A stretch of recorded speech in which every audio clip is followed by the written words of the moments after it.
As a sexual educator, there has been a certain topic on my mind all throughout summer, and I think it's very important to do this vlog for teachers, for staff members, teacher aides, people who work with children who are students on a daily basis.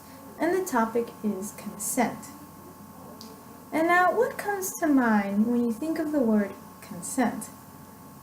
And of course, most people think of sex only. But I want to break that pattern of thinking.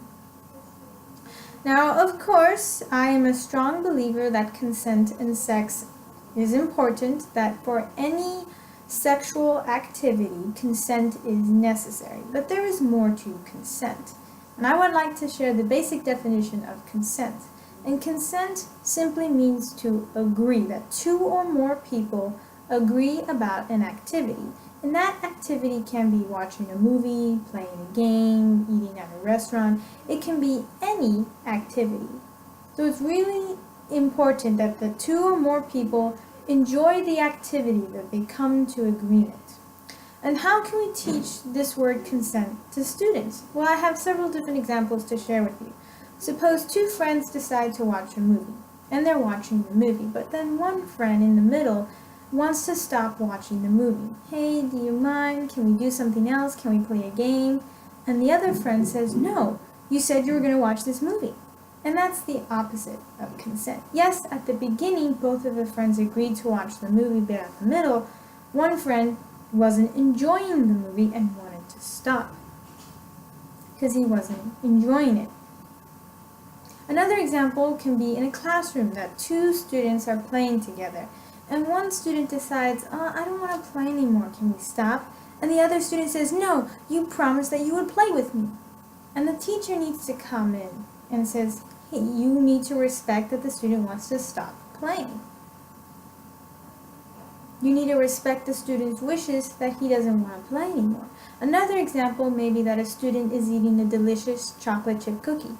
And another student sees him and says, maybe if I ask nicely, he can give me a little bite. I'm going to go ahead and ask him, hey, do you mind if I have some chocolate chip cookie? And the person says, no. And the other student gets mad, hey, but I asked nicely, give me some. And that's very important for the students to learn, that no matter how nicely you ask, you still need to respect the person if the person says no. And if the student says no, you have to accept that. And in many schools, they have swimming classes. And for some of the students, the younger kids, struggle to put on their bathing suits. And it always happens that the teacher or the teacher aide or the staff members, they go ahead and they help the student with their bathing suit. But I always encourage them to ask first, to ask if you can help. You have to make it the child's decision if they want help or not. Every time, every single day, you need to ask first so the child can learn to answer. And if the child sees, and if you see that the child is awkwardly putting on his bathing suit and you want to help, you need to ask first because it is his body and it's not for you to decide. And that will teach the child to cherish and to value his own body.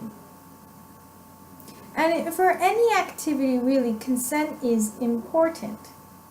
It can be for wrestling, for tickling, for hugging, for playing a game, for sharing a toy, for sharing an iPad, doing homework, sitting next to each other. It's for any activity. And for another example, when you do farewells in the classroom and you're hugging all of the students, there are going to be some students who don't want to hug and they feel uncomfortable. And they suffer through the hugs without expressing themselves. And they can't express their inner voice and they have to keep it inside. But that's not good. The student can say no because it is a safe place to say no. That he can share his inner voice. And then the other students will learn to respect his no. And if the other students see that the teacher accepts the no, that's very important. I like to explain this with an illustration of a bubble. That each of us has our own personal bubble. Some are bigger than others, and we don't want to burst someone's bubble and make them uncomfortable. We have to teach the students that respecting each other's boundaries is important. and respecting our own bodies. And consent is very important. And it's a very important foundation before they learn anything about sexual activity.